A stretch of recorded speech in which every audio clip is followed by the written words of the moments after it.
He left. Maybe he's with someone else now. But what if I told you that regret is inevitable and you hold more power than you think?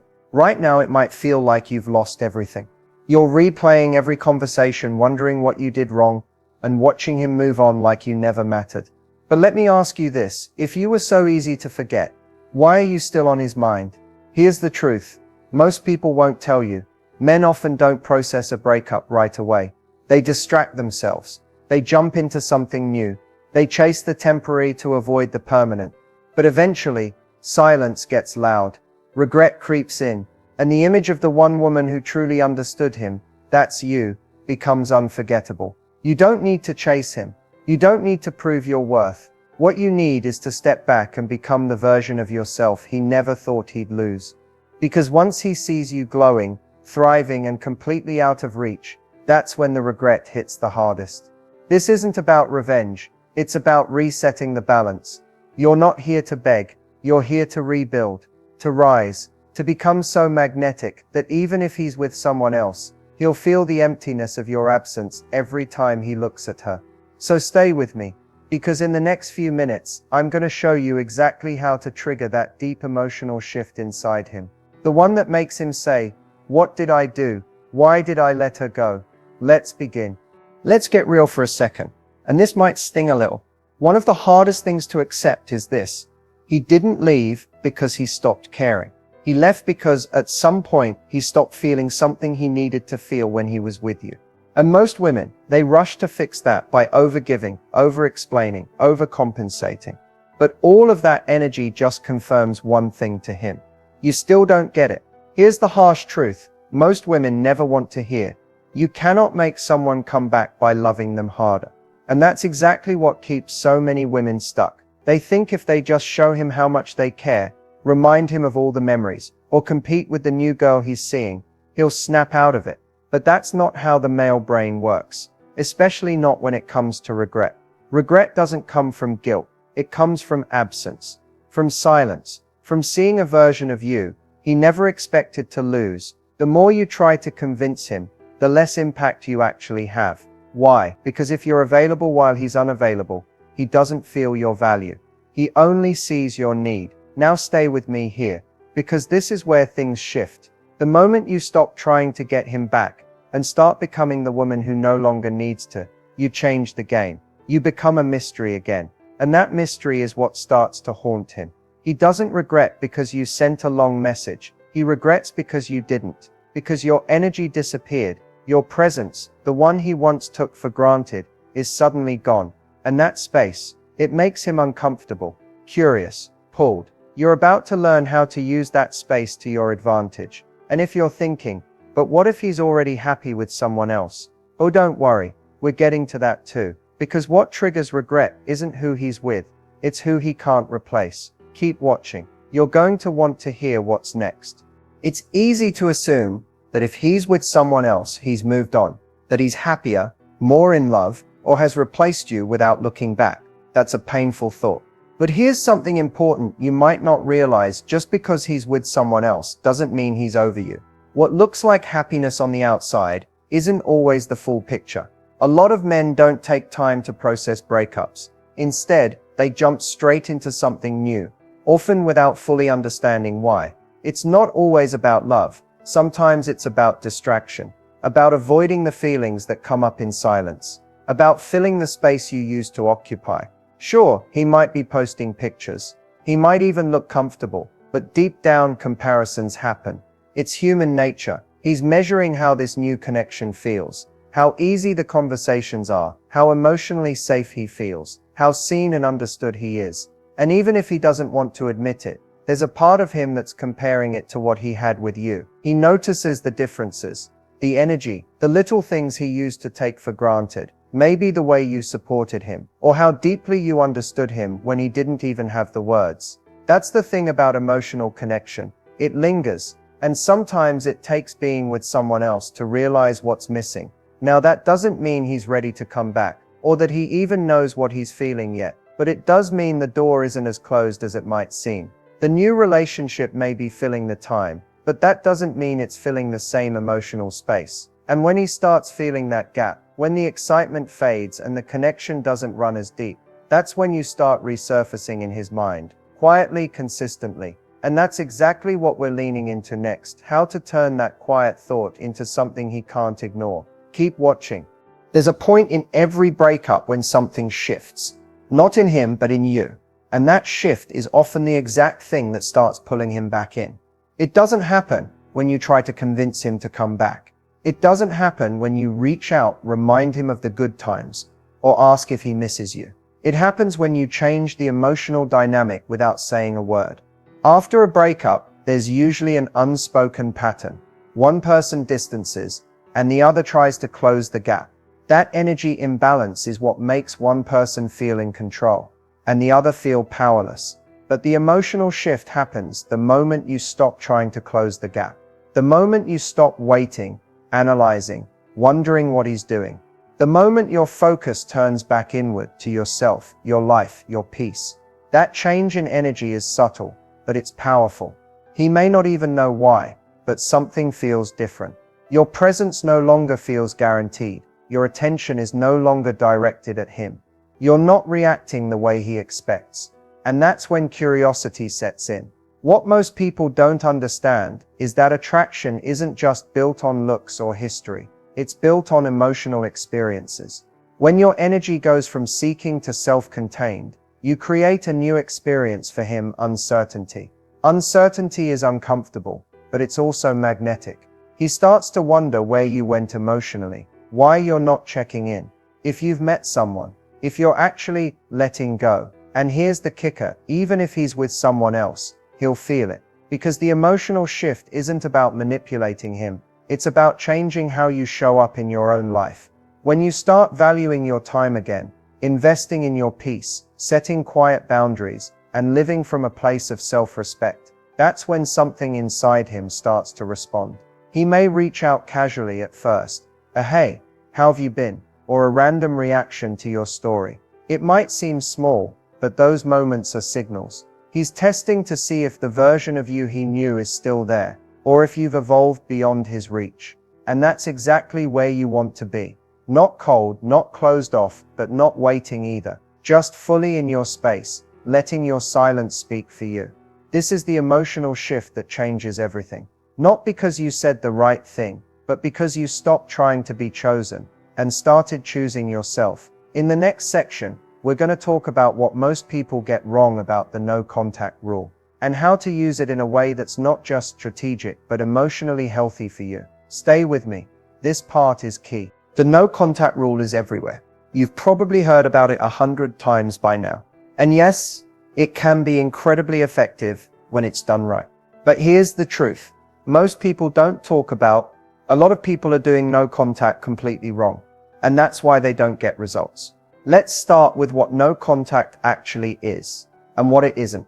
No contact isn't about pretending you don't care. It's not about playing hard to get, hoping he'll suddenly realize how much he misses you. It's not a countdown until he reaches out, so you can finally talk again. If that's the energy you're holding, silence mixed with constant waiting, that's not no contact. That's just emotional limbo. What real no contact is a reset.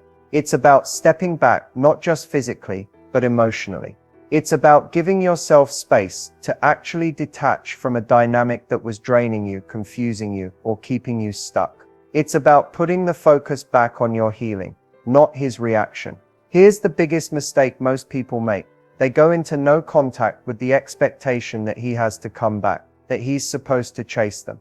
And when he doesn't, they break the silence, check in, or spiral emotionally.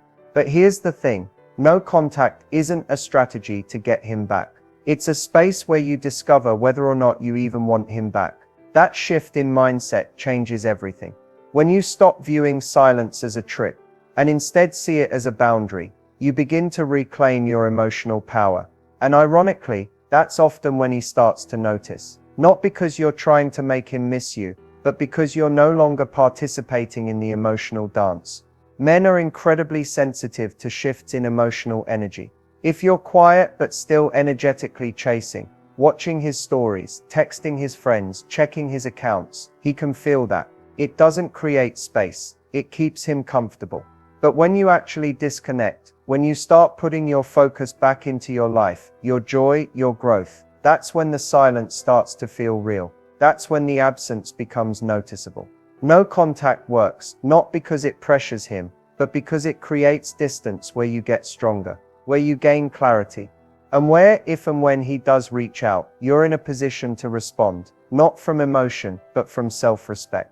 In the next section, we're going to talk about how to rebuild attraction if and when contact does resume. Because silence alone isn't enough, you have to know how to carry your power into the next phase. Keep watching. This is where it starts to shift in your favor. Let's say he does come back. Maybe he reaches out. Maybe he starts showing signs of interest again. Or maybe you're thinking ahead, wondering if I get a second chance. How do I make sure this time feels different? Because here's the thing, even if someone returns, if nothing has changed, the same problems will eventually show up again. So if you want to rebuild attraction from scratch, it has to start with you. And I don't mean changing yourself to please him. I mean reconnecting with the version of you that he was originally drawn to, and becoming even more grounded in that energy. Attraction isn't about being better than someone else, or trying to outdo the new person in his life. Real attraction happens when you become unshakably rooted in your own self-worth. That's the part most people skip. They try to fix the connection before fixing the foundation. So how do you actually rebuild that attraction? First, understand this. Emotional safety is attractive. When you're no longer reactive, when you don't take the bait, when you can communicate without needing constant reassurance, that's magnetic. Why? Because it signals growth. It shows that you've evolved from the person he left. Second, you have to bring new energy into the dynamic. If the relationship ended in tension, sadness, or emotional heaviness, you don't want to go back into that same space. You want to reintroduce lightness, playfulness, ease, even subtle humor. This isn't about pretending nothing happened. It's about showing him there's a new version of you that he hasn't met yet. Third, protect your boundaries. Don't rush into deep emotional conversations. Don't demand answers or clarity too soon. Let attraction rebuild through curiosity, through space, through letting him wonder how you became so emotionally grounded in such a short time. Because here's what most people forget. Mystery is part of attraction. If he feels like he already knows everything about you, especially if the breakup was recent, there's nothing for him to lean into. But if you show up with new energy, with self-trust, with your focus elsewhere, he'll feel that shift, and he'll want to figure it out. One powerful way to rebuild attraction is to stay outcome independent. That means you're not tying your value to how he responds. You're not waiting to see if he still wants you. You're showing up as someone who's already whole, whether or not he's part of the picture again. From that place, conversations flow differently. You don't seek validation, you offer presence. You don't chase connection, you allow it to build if it's aligned. Attraction isn't about what you say, it's about how he feels in your presence. If he senses growth, peace, and emotional maturity, he'll naturally feel pulled toward that. And if he doesn't, you'll be okay, because the work you've done wasn't for him, it was for you. Let's talk about what happens when he starts to feel that pull, and how to handle it when he shows signs of jealousy. That's next. Jealousy, it's a complicated emotion, especially when it comes from someone who walked away. But here's the thing, jealousy isn't just about possessiveness or insecurity. When he starts feeling jealous, it means something deeper is stirring beneath the surface. It means he's noticing that you're no longer waiting around, no longer available on demand. It means he's seeing the way others might be appreciating your energy and presence, the very energy he once took for granted. And that realization can be powerful. Now, jealousy isn't always a bad sign. In fact, it often signals that the emotional shift you've been working on is working. When he notices that you're living your life fully, that you're growing and attracting attention from others, it triggers something primal, the fear of loss. But here's the catch, how you respond when jealousy shows up is everything. If you react by trying to reassure him, explaining yourself, or pulling back because you don't want to upset him, you risk reinforcing old patterns that don't serve you. You want to stay grounded and calm, showing that your worth isn't tied to his validation. Instead of feeding his jealousy with more attention, hold your boundaries firm, show that you're confident in who you are, and that your life isn't revolving around his feelings. That balance of caring for yourself while acknowledging his emotional response creates a magnetic tension, one that pulls him closer without you having to chase. Also, jealousy can sometimes make him act impulsively, reaching out suddenly, being more attentive, or even trying to create drama to test your reaction. This is his way of seeking proof that you still care. The key is to stay centered and not get caught up in the emotional roller coaster.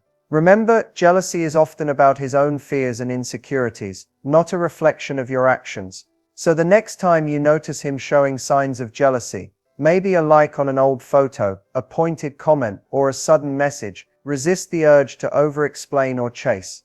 Instead, maintain your calm confidence. Respond in ways that reinforce your independence and self-respect. Sometimes a simple light-hearted response, or even no response at all, is more powerful than any words. Ultimately, jealousy is a sign that you're reclaiming your power and that he's realizing what he's missing. It means your transformation is undeniable, and that's exactly where you want to be. Stick with me, because next we're diving into how to handle contact when he finally reaches out, the crucial steps to keep your power intact and make sure you don't lose your footing again. You don't want to miss what's coming. Sometimes, the most powerful moves are the ones that seem almost invisible. When it comes to making him miss you instantly, it's not about grand gestures or desperate pleas. It's about a subtle, carefully crafted shift in how you communicate, or more precisely, how you don't. Think about it. When you're always available, always responding immediately, always eager to explain or fix things, what does that do? It creates comfort for him. And when something feels comfortable and predictable, it's easy to take it for granted. The subtle move that changes the entire dynamic? It's mastering the art of pause. Pause doesn't mean ignoring him completely or playing childish games. It means creating intentional space where he's left wondering why you didn't reply so fast, or why your message was short and intriguing rather than detailed and emotional.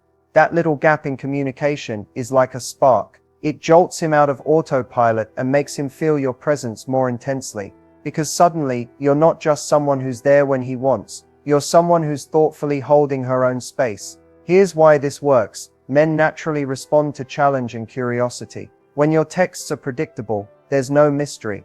But when you introduce subtle pauses, brief but meaningful messages, or even a playful tease that leaves a little unanswered, you spark curiosity and desire. Imagine he sends you a message late at night. Instead of replying immediately with a long emotional text, you wait a little, not too long, but just enough to remind him you have your own life and priorities. When you do reply, keep it light, confident, and a little playful. Something like, "Oh, so you remember me now," or "Interesting timing." This small shift tells him you're engaged but not desperate. It tells him you're in control of your emotions and your time. And that shift in energy can make him start to miss the emotional connection you once had. Another subtle move is to be a bit less available overall. If he texts and you're busy with your own life, don't drop everything to respond. Let him see you're living fully without waiting for his attention. When he senses you have options, when he sees you're not leaning on him for validation, it creates a magnetic pull. What's important is that your communication feels authentic, not forced or manipulative. The pause isn't a game, it's a reflection of your self-respect and confidence. It's saying without words, "I'm here, but I'm also my own person." And when you master this, he starts to notice. He starts to wonder about you during those quiet moments. He feels the absence and starts to realize that the connection you had wasn't just ordinary. In the next section, we'll explore how to handle the conversation when he finally asks, "Why are you different now?" You want to be ready for that moment, because it's the moment where you can really shine. Stay tuned. Moving from silence to seduction is a delicate dance, one that's rooted in confidence, mystery, and genuine connection. After a period of quiet, when the emotional shift has already begun, the way you reintroduce yourself can completely change the game. It's not about rushing back or trying to prove anything. It's about stepping into your power and inviting him to follow. First, understand that seduction is less about physical attraction and more about emotional and mental connection. It's about making him feel something new, something electric that pulls him in without you having to chase. When you go from silence to seduction, you create tension, a magnetic pull that's irresistible. One of the biggest mistakes women make is diving straight into deep conversations or heavy emotions too soon. Instead, start light. Reintroduce yourself as the woman who's joyful, grounded, and full of life. Show him glimpses of your world without overwhelming him. Share moments of your growth, your fun, your passions, but with a casual confidence that leaves him wanting more. Seduction is also about timing. After silence, your first moves matter. A playful message, a smile in person, or a brief call that's full of warmth but not needy, these small moments create a spark. They show that you're interested but not desperate, inviting him to come closer rather than pushing him away. Another powerful way to make him chase you again is by being unpredictable in the best way. Surprise him with your energy, your independence, or a spontaneous plan. When you keep him guessing, you activate his curiosity and desire. But remember, unpredictability isn't about games or manipulation. It's about being authentically yourself, unafraid to live fully and on your own terms. Setting boundaries plays a key role here too. When he realizes you have standards, when he sees you won't settle for less than respect and care, it forces him to step up. Confidence combined with clear boundaries is incredibly seductive because it signals self-respect, something everyone wants to be part of. Also, don't forget the power of nonverbal communication. Eye contact, a genuine smile, subtle touches, these speak louder than words. They create intimacy without the need for explanations, making the connection electric and real. At its core, moving from silence to seduction is about reclaiming your narrative. It's about choosing when and how you engage, showing him that your love and attention aren't automatic, they're earned. When he understands this, the chase begins naturally. So as you step into this phase, remember your goal isn't to manipulate or control, but to invite and inspire, to be a woman who knows her worth and lives it boldly. When you do that, he won't just chase, he'll want to stay. Next up, we'll dive into how to maintain this newfound dynamic without losing yourself or slipping back into old patterns. You won't want to miss it. Becoming irresistible again isn't about changing who you are or trying to fit into someone else's expectations. It's about reconnecting with your authentic self, the version of you that's confident, vibrant, and unapologetically whole. After everything you've learned and experienced, this final step is the most important, embodying the energy that naturally draws people in, including him. What makes someone truly irresistible isn't just looks or charm, it's the way they carry themselves, how they treat themselves, and how they handle life's ups and downs with grace. It's a quiet strength that says, I am enough, and that energy can't be faked or forced. When you live from that place, it shows in your posture, your smile, your words, and your presence. This journey isn't about perfection. It's about growth, self-awareness, and self-love. It's about recognizing your value and refusing to settle for less than you deserve. When you do that, you naturally become magnetic. People sense that confidence and want to be around it. Another crucial piece of becoming irresistible is embracing your individuality. You don't need to mold yourself to fit someone else's ideal. Instead, celebrate what makes you unique. Your quirks, your passions, your stories. That authenticity shines brighter than any act you could put on. Remember, the goal isn't just to make him want you again, it's to make yourself want you. When you feel proud and happy in your own skin, it creates a ripple effect that others pick up on immediately. Your happiness becomes contagious, and that's incredibly attractive. Lastly, keep in mind that becoming irresistible is a continuous process. It's about choosing yourself every day, making decisions that honor your worth, and moving forward with intention. No matter what happens with him or anyone else, this foundation will serve you for life. So take a deep breath and own your power. You're not just someone to be chased, you're someone who commands respect, admiration, and love. And that's the most irresistible thing of all. Thank you for watching this journey with me. Remember, your best chapter is just beginning.